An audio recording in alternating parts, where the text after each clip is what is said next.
Hi, it's Julie Arendt, your science engineering research librarian, here to follow up on my previous video about the features on the tools and apps page. Now, last time I talked from home about the easy proxy add-ons that you can get on your browser, LibKey Nomad, and the Google Scholar settings that you can create. And all of these things are tools that can help you get through a paywall without having to go to the library's website to be able to access things.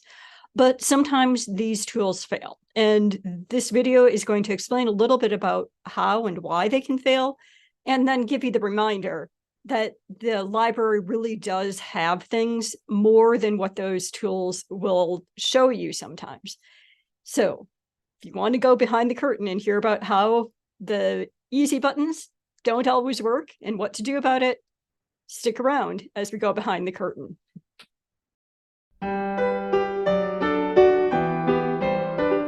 The two easy proxy add-ins that I talked about at the beginning work by directing you through the library's proxy server. And all that does is force you to log in through VCU Central Authentication, and it makes it look to the publishers like you're at an on-campus IP address. And basically, it's just prepending the library's proxy server URL onto the front of the URL for the item that you're trying to see. And that proxy URL is listed right on the Tools and Apps page.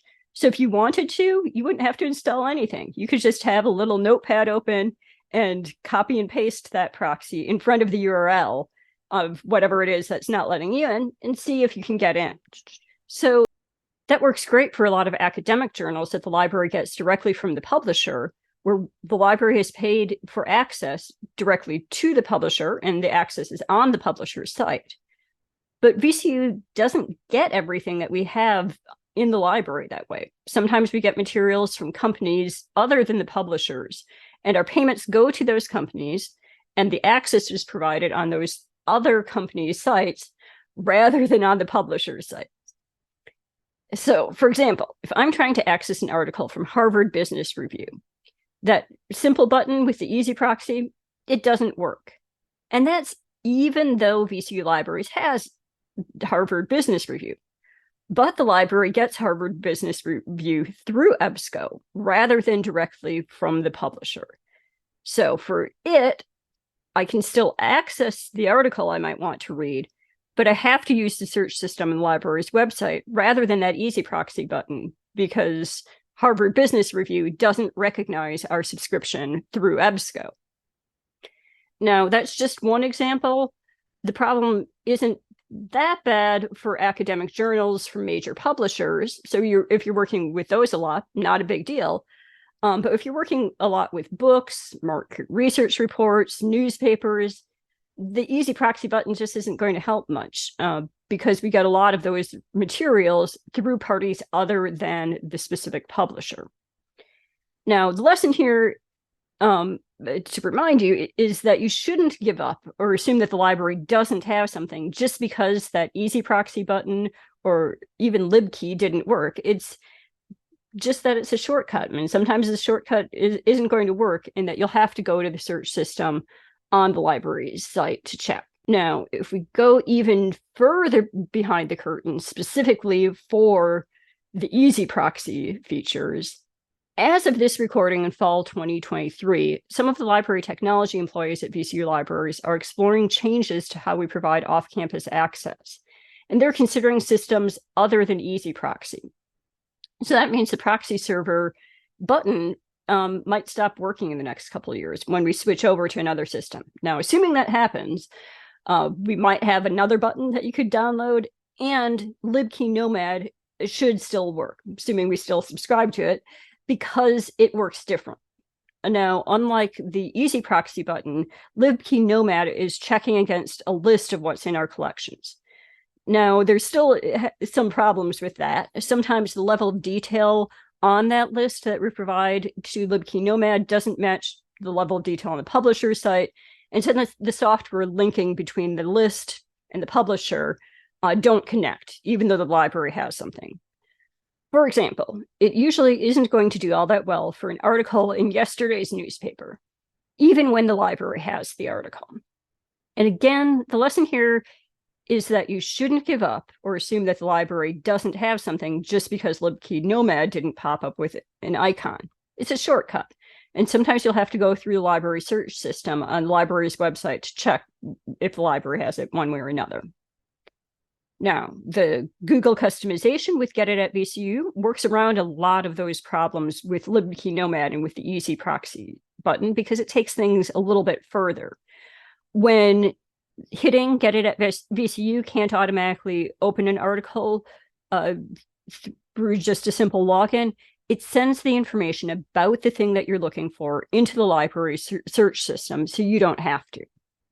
When it does that, it then will show you whether you have it or not and give you the option to order on interlibrary loan.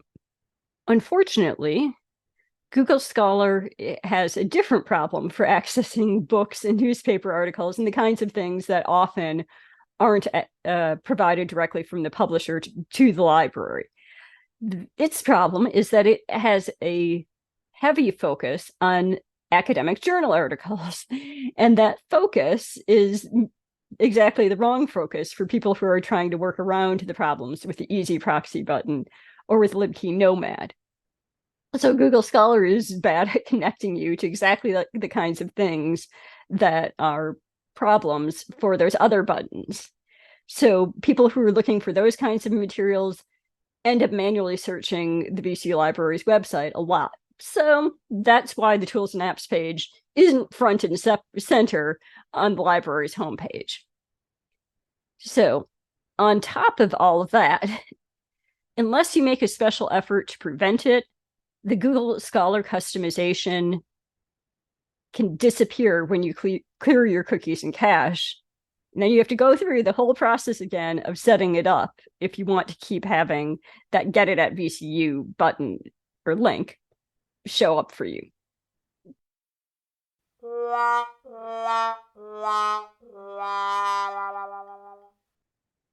To summarize, when these options fail, which they do sometimes, the library still might have the thing.